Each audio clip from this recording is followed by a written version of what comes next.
everyone, and it's Miss McGovern here with your language arts lesson for today.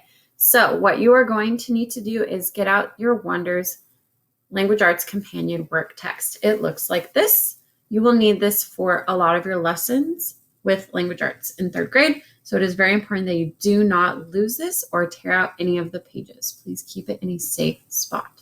So we are going to open this book and we are going to turn all the way to page 18. Now, I like to keep a bookmark in my book so I know what I've already done and it's easier for me to find the next page that I need.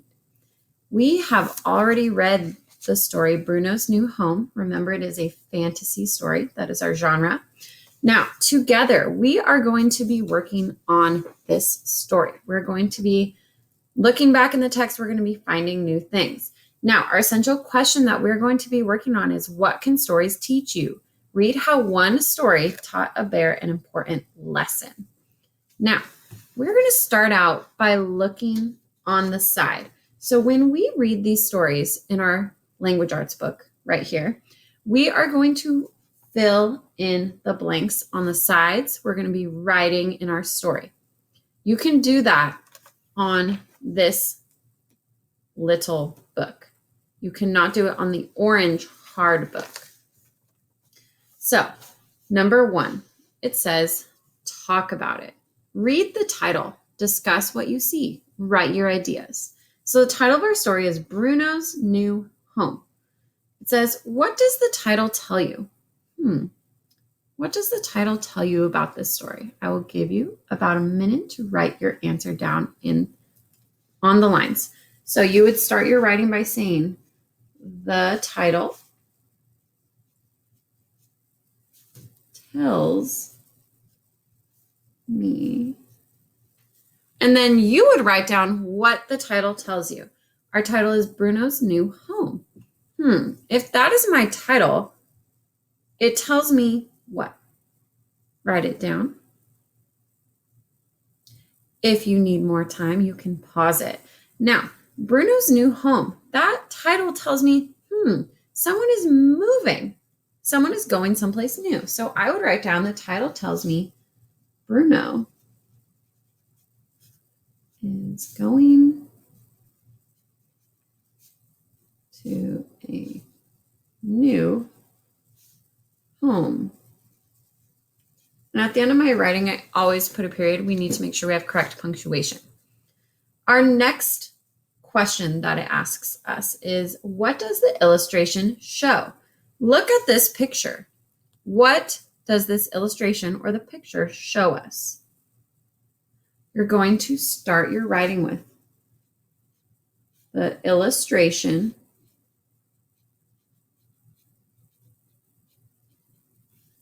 shows blank. Look at this picture. What does the illustration show? You can pause for a minute if you need to for your writing. But if you're all done, if I'm looking at this picture and I'm making an observation, I might notice it looks like this bear is almost shivering. If you look, there might be some something coming out of his nose. Ooh, it looks like the leaves are changing and there is some wind.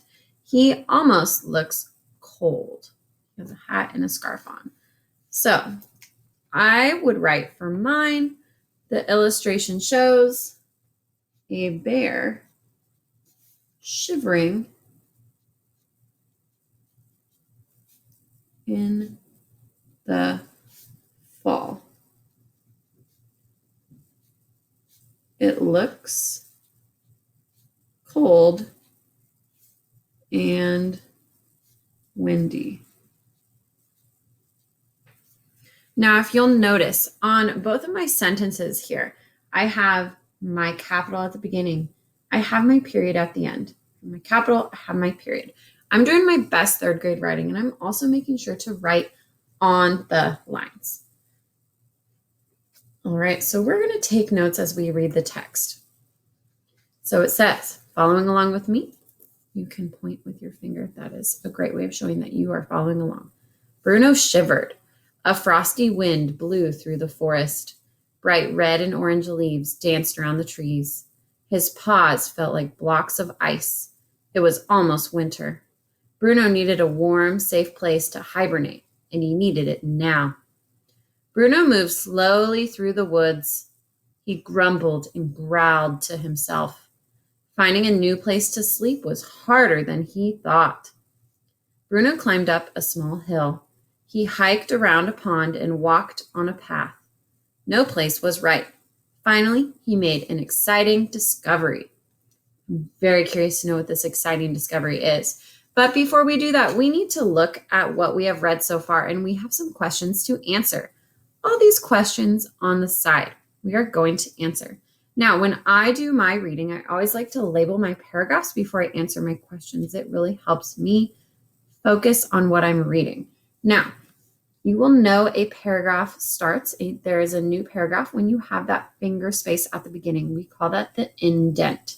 So I always put my paragraph labels where there is the indent. And if you look, I have 1, 2, 3 paragraphs.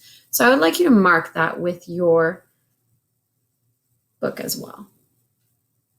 And remember, this is the book that has the questions on the side. If you're looking at the book that just has these pictures, please do not write on that.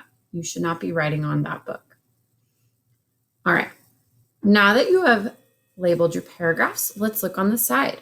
Number 1. So on this side, we're looking at text evidence, specific vocabulary. The word shiver means to shake from cold. Underline the words that tell why Bruno shivered. So where in the story does it talk about Bruno shivering? Why did Bruno shiver? I will give you some time to find that. You can press pause if you need to. Why did Bruno shiver? So what you should have done is underlined. A frosty wind blew through the forest. Ooh, that sounds cold. Make sure you have that underlined on your paper as well. Our next part, we have sentence structure. That is number 2 in orange. It says, reread the last sentence of the first paragraph. Draw a box around the pronoun he. Write the noun he refers to. So I'm going to look back in my story, and you know what? I'm super happy that I labeled my paragraphs. That makes it so much easier to find what I need. I'm going to look back at my first paragraph, and I'm going to look at the last sentence. It says, it was almost winter. Oops, that was not the last sentence. Bruno needed a safe, warm place to hibernate, and he needed it now. Draw a box around the pronoun he. Now, who are they talking about when they say the word he? Write the noun he refers to on this line right here. So you should have written down Bruno. That is the name of who they are talking about.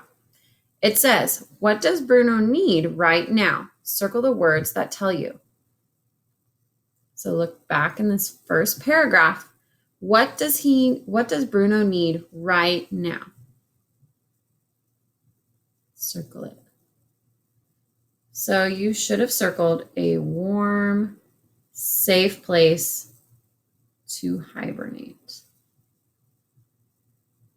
If he's hibernating, I wonder what animal that makes him. All right, let's look at number 3, comprehension. So, character.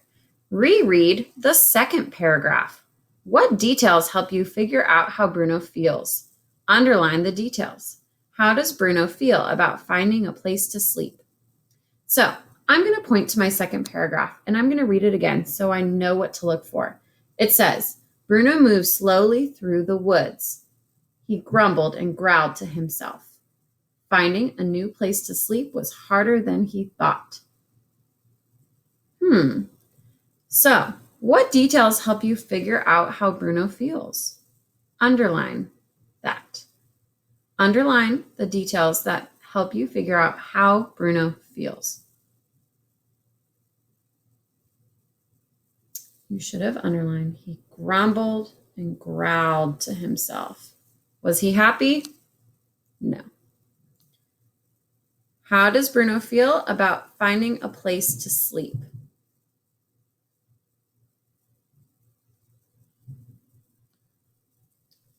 He might be unhappy about it. But also in the story, it says finding a new place to sleep was harder than he thought. You could write, it was harder than he thought. And if you'll notice on my writing, I ran out of space at the bottom and I just kind of wrote up. I made it work. I didn't just stop writing. So now we're going to turn the page. We're going to turn to page 20, the next page. Your page should look like mine. So before we do anything, before we answer the questions, we are going to read through this part of the story again. It says, Bruno spotted a cave in the side of a rocky hill. It was perfect except for one thing. He couldn't fit through the opening. It was blocked by a pile of dirt and tangled roots. Bruno sat down to think. I'll just dig out some of this dirt and make the entrance bigger, he thought. Then I can finally get to sleep. Bruno dug and dug with his huge paws, but the dirt was packed down hard. It took a lot of hard work and effort. He pulled and pulled at the tree roots. The roots were strong and too tough to rip out. Bruno stopped to rest. His paws ached. They were red and sore. Suddenly, he heard a loud sound. Crack! Now, before we answer any of our questions on this page, I want us to label our paragraphs. Now, remember, we're looking for that indent. I see one here, one here, one here, and one here. So let's label our paragraphs. I have 1, 2, 3, 4. So I have 4 paragraphs. Now that I have my paragraphs labeled, it's going to be a lot easier for me to answer these questions. So let's look on the side under text evidence. So number 1, specific vocabulary. Look at the word tangled. Then look at the picture. The word tangled means twisted together. Why are the tangled roots a problem for Bruno? Look at this picture at the bottom. Why are the tangled roots a problem for Bruno?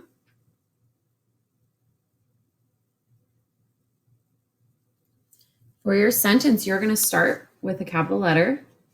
They are a problem because, and you will write your answer down. Now, at the end of our writing, what do we put? At the end of a sentence, we put a period.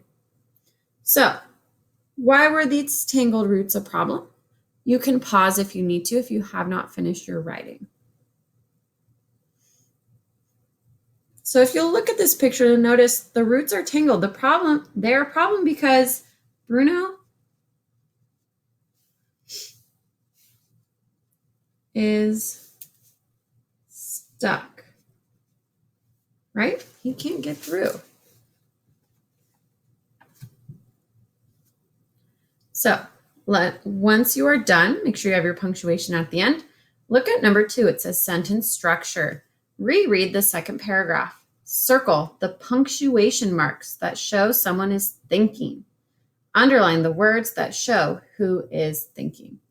So let's point to our second paragraph, and we're going to read it again to find our answer. So it says, Bruno sat down to think. I'll just dig out some of this dirt and make the entrance bigger, he thought. Then I can finally get to sleep. Now, if I'm looking at this paragraph, I know who is talking, and who is talking? It's Bruno. But we remember that if someone is saying something and it is exactly what they said, they're using quotation marks. Quotation marks show exactly what someone said. So I want you to circle your quotation marks.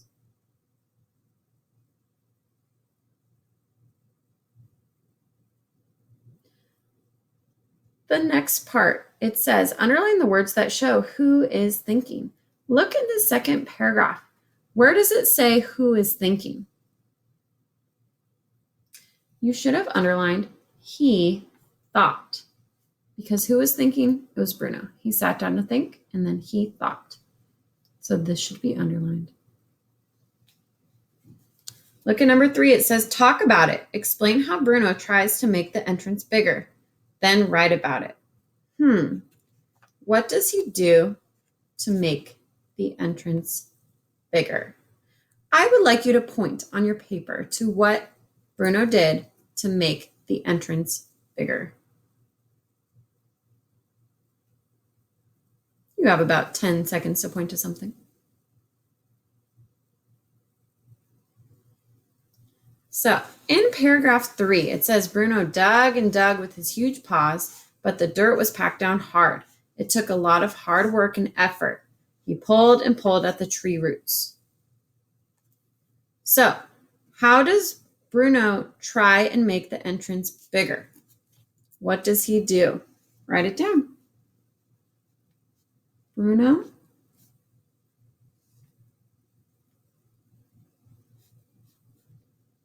dug with his paws and pulled at the tree roots. Now, if you'll notice in my writing, I also make sure I have my capital at the beginning, my period at the end.